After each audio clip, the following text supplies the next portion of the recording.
Pemirsa, kita lanjutkan diskusi kita. Saya harus menemui pengacaranya Pak Lutfi. Tapi sebelumnya perlu sedikit tambahan dengan Pak Abu Bakar. Tadi konspirasi itu Pak Abu Bakar itu melihatnya jauh keluar. Padahal konspirasi tidak harus keluar, Pak. Kadang-kadang di dalam.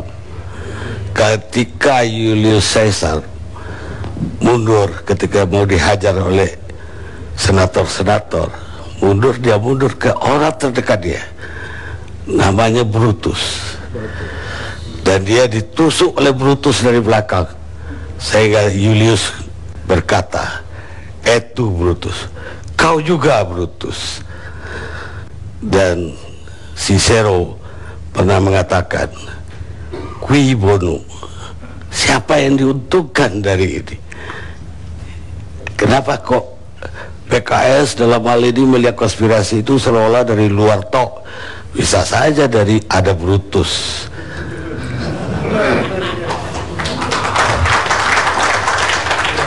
Kayaknya Bang Kadus sudah membaca siapa Brutusnya.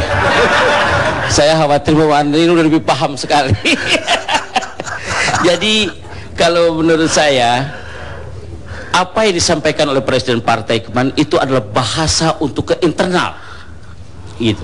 Jadi ke dalam, sehingga benar-benar terasa kita perlu persiapan, perlu rapi lagi, perlu konsolidasi yang lebih kuat lagi, sehingga kita harus berpegang tangan, ya, menyiapkan kesiapan kita untuk kemenangan ke depan. Karena waktu kita tinggal 1 tahun 5 bulan, gitu.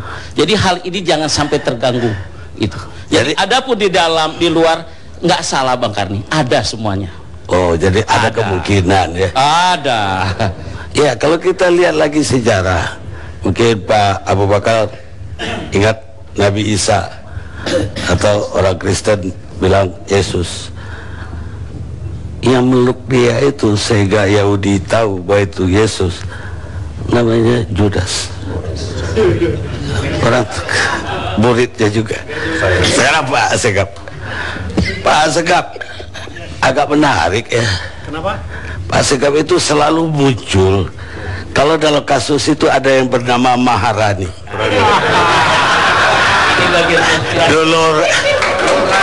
Dulu Raninya ketika Antasari, sekarang Rani lagi. Dan Pak Segap muncul lagi. Ada apa Pak Segap di pusaran Rani-Rani ini? Saya sendiri juga bertanya-tanya, ada apa dengan saya? Apa memang wajah saya cukup menarik sehingga begitu banyak rani-rani? Disitulah rahasianya. Nah, sekarang saya ingin membicarakan tentang kasus ini dari sudut hukum, ya. Saya tidak akan menyentuh politik, ini bagian beliau. Tadi running text dari TV One menyebutkan Abraham Samad, "Saya yang perintahkan tangkap."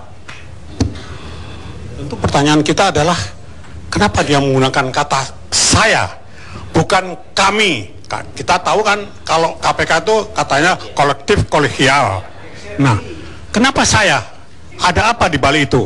Saya tidak akan mencoba menduga-duga, tapi sekedar bertanya. Nah, kemudian pertanyaan berikutnya, saya perintahkan tangkap malam itu, dan malam itu juga dilaksanakan perintahnya, ya. Ketika petugas KPK datang ke sana, ini rekan saya juga lawyer, dia orang PKS juga, tahu nanti akan cerita apa peristiwanya yang terjadi di sana. Tapi yang saya coba cermati adalah orang KPK datang ke sana sudah membawa surat perintah tangkap. Teman-teman yang di sana mengatakan, mengira bahwa itu adalah surat panggilan. Kalau surat panggilan biasalah, panggil, diperiksa, lalu mereka berdalih dengan adanya 2 bukti yang cukup, lalu dikeluarkan surat perintah penahanan. Itu biasa dan itu normal. Nah, yang ingin juga saya ingin pertanyakan di sini adalah, juru bicara KPK seringkali mengatakan dalam beberapa peristiwa, antara dia mengatakan begini, dalam satu peristiwa, kami telah mendapatkan 2 alat bukti yang cukup kuat. Oleh karena itu, beralasan untuk menetapkan yang bersangkutan menjadi tersangka. Dalam kalimat yang sama diterapkan juga kepada Ustadz. Kami telah mendapatkan 2 alat bukti yang cukup kuat. Oleh karena itu ditetapkanlah dia sebagai tersangka, tetapi ditahan. Tentu pertanyaan yang menggelitik adalah, apa perbedaan dari kedua orang yang dinyatakan sebagai tersangka dan yang juga diyakini mempunyai 2 alat bukti yang cukup kuat? Sehingga wajar kalau orang bertanya-tanya, ini diskriminatif, ya, apalagi saya yang perintahkan tangkap. Nah, kenapa harus terjadi peristiwa semacam ini? Malam itu juga langsung dibawa, langsung ditangkap, dibawa ke KPK sampai pagi dan kemudian dikeluarkan surat perintah penahanan. Tadi saya membuat contoh, saya sebut aja namanya, Andi Malarangeng, ya, dengan tidak bermaksud supaya Andi Malarangeng itu juga ditangkap. Tetapi juru bicara KPK menyatakan dengan kalimat yang sama, kami telah mendapatkan cukup bukti yang kuat untuk menetapkan Andi Malarangeng sebagai tersangka, ya. Sekali lagi dengan segala hormat, kami tidak bermaksud mendorong KPK untuk menangkap. Tapi yang kami sorotin adalah sikap KPK yang diskriminatif. Ya. Nah, kemudian datanglah orang-orang KPK ke sana, ditemui oleh rekan saya. Nanti rekan saya yang akan menceritakan peristiwa itu sendiri. Tetapi ketika kita ketemu dengan Ustadz di tahanan kemarin, ya, kita ketemu dengan Ustadz Lutfi di tahanan kemarin, dia juga merasa bahwa pada malam itu yang mau dibawa adalah surat panggilan untuk diperiksa. Tapi tidak ada satupun yang bisa menahan kewenangan dari KPK malam itu untuk tidak menahan. Kita mengatakan, kenapa tidak besok saja kita menghadap? Tapi semua itu tidak dihiraukan. Nah, peristiwanya itu sendiri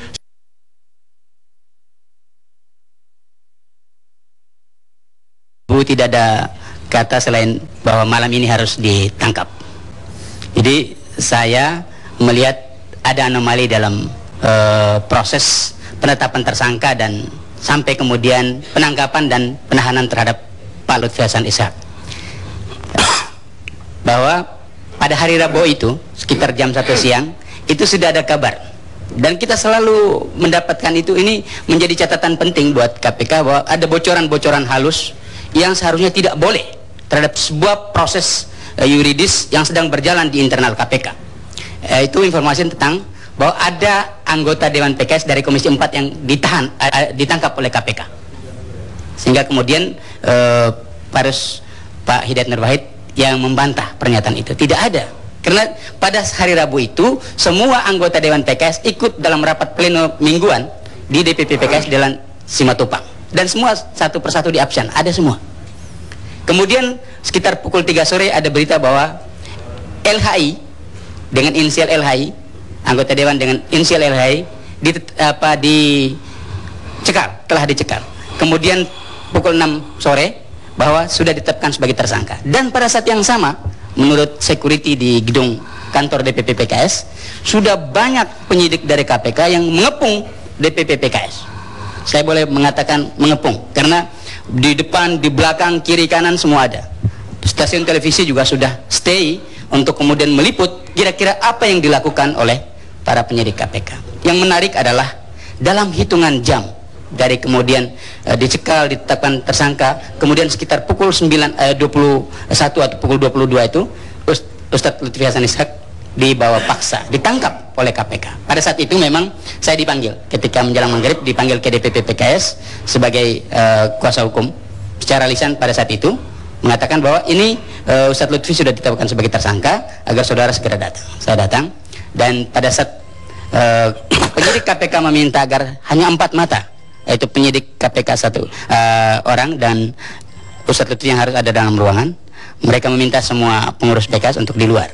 Tapi begitu ada pesan bahwa mereka bukan sekedar datang membawa surat untuk panggil di BAP, tapi ada penangkapan. Saya kemudian dipanggil masuk dalam ruangan yang sama dengan di mana penyidik KPK ada. Saya bertanya, apa yang aneh bagi? Iya. Kalau yang dilihat aneh adalah cerita gini. Bapak normal aja kan? Saya bertanya, apakah ini adalah surat panggilan untuk pemeriksaan BAP terkait dengan orang yang tertangkap tangan sehari sebelumnya? Ya. Penyidik KPK bilang bukan surat panggilan, tapi ini adalah surat penangkapan. Oke. Kalau surat penangkapan itu berarti dia sudah sebagai tersangka, dan karenanya saya harus mendampingi. Pada saat itu juga Pak Lutfi dan juga Pak Hidayat selaku pimpinan DPP PKS ada di situ mengatakan, Pak Zainuddin Paru kami tunjuk sebagai kuasa hukum untuk mendampingi Pak Lutfi Hasan Ishak pada malam ini untuk dibawa ke KPK. Tapi kemudian ditolak. Saya bilang, kenapa ditolak? Saya ditunjuk baik oleh prinsipal maupun pengurus partai yang dipercaya, juga di hadapan saudara sebagai penyidik KPK. Itu artinya secara hukum acara sudah sangat tegas dan pasti bahwa seseorang sudah menjadi kuasa hukum. Tapi bagi saya pada saat itu ditolak. Tidak boleh mengikuti, saudara tidak boleh ikut bersama Pak Lutfi Hasan Ishak karena Anda belum berhak dinyatakan sebagai kuasa hukum sebelum ada surat kuasa secara tertulis. Artinya saya ingin mengatakan bahwa KPK dalam hal ini benar-benar mengabaikan apa yang disebut sebagai tata cara atau prosedur hukum acara secara benar. Seseorang tidak bisa diperlakukan dengan cara seperti itu.